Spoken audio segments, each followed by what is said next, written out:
So I'm kind of beginning with a more personal example. So my first experience at a university campus occurred from a very early age because I grew up just a few blocks away from Columbia University, so many of my childhood memories actually involve its campus. So one of my most distinct memories is of Columbia's campus involves a sculpture which is just on a small grass lawn outside of Uris Hall, which is the business school where my father worked. And as a child, this sculpture, which I just recently learned is by the sculptor Clement Meadmore, and it's entitled Curl. For me then, it was simply a structure that I could play and climb on, and I didn't pay very much attention to its potential as a piece of art. But as I've gotten older, I've become more kind of cognizant of its aesthetic status and observe the ways in which it often serves as a social meeting place for professors and students alike, which you can see a bit in that top photo. So in reflecting upon the notion of the decorated school in recent months, Meadmore's sculpture has served as the impetus for a consideration of the role public sculpture on campuses can play on a university, and the role public sculpture can play on a university campus. So many universities across the world house a vast number of these types of outdoor public sculptures on their campuses. A number of these universities, and here we have the University of Exeter, Stanford University, and then the University of Melbourne, that actively promote this public sculpture and offer maps and detailed guides for the public art on their campus. While most universities are clearly proud of the public art on their campus, I wanted to examine to what extent these sculptures engage with the university's community and its values. On a more obvious base level, sculpture can add to an aesthetic feel of the campus and act as a gathering point. However, moreover, I aim to examine how sculpture on university campuses can reflect ideological values of universities and shape an understanding of the university as an institution. So, in searching for an outdoor sculpture housed on a university campus that truly engaged with the values of the university, I quickly discovered Maya Lin's The Women's Table sculpture on Yale University's campus in the United States. Yale's then president, Benno Schmidt, commissioned the Women's Table in 1989 in honor of the 20th anniversary of co-education at Yale. Lin was actually a Yale graduate, and she was quite well known at this point for her bold yet understated design of the Vietnam Veterans War Memorial in Washington, D.C. in 1981. Lin submitted her design to the competition for the monument when she was just 21 years old and still attending Yale. So the selection of her design over thousands of other applicants was a pretty incredible feat.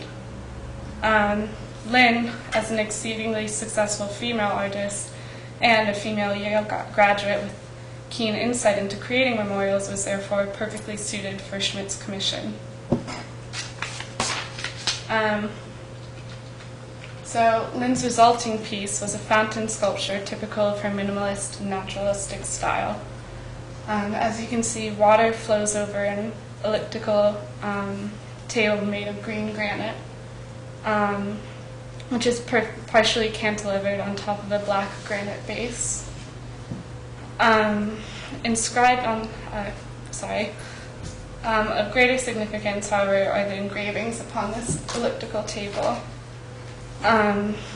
Inscribed upon the ellipsis is a spiral of numbers that traces the presence of women at the university, counting the number of women enrolled at Yale each year from when they were not accepted, which is all those zeros in the center, to the year of commission. So the spiral emerges from the water source and grows wider as the number of women enrolled in Yale increases. So Lin began the timeline, we can't see it on this, in 1701, and notes that there are about 170 digits before you get to the single digits at the end of the 19th century, where women began to be accepted into the graduate schools until its eventual coeducation in 1969. So Lynn's sculpture thus engages with Yale's campus, community, and history in a number of significant ways. On the one hand, Lynn asserted that she decided on the location in front of Sterling Library because it was located on a pedestrian street, and she wanted to create a place that students could come and gather and create a heart to Yale which it never had. On this level, Lynn's sculpture functions as a space where the university community can come together and socialize. However, on the other hand, Lynn's sculpture speaks to the historical imbalance of gender within Yale University. Thomas A. Dutton and Bradford C. Grant in Campus Design and Critical Pedagogy have asserted that problems historically implicit in the political construction of the university curriculum should be acknowledged in campus architecture. As they state, no longer is the curriculum understood as a neutral construct. It too is unavoidably political by virtue of the fact that it favors the knowledge, histories, stories, and ideologies of some groups over others. So while Dutton and Bradford refer solely to architecture, I would argue that Lynn's sculpture accomplishes the same aims of reminding the university community of the changing political nature of the university as an institution throughout time.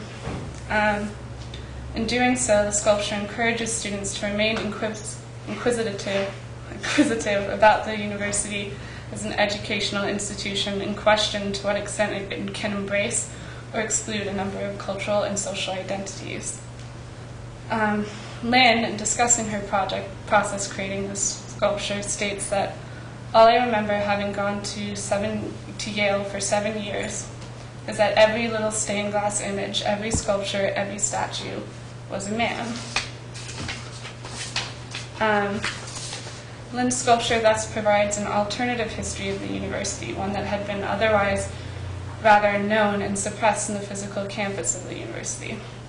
The use of this spiral, she said, was to signify the process of integrating women is ongoing, and thus implies that the extent to which women are engaged in the university curriculum should remain a continuous discussion amongst the community.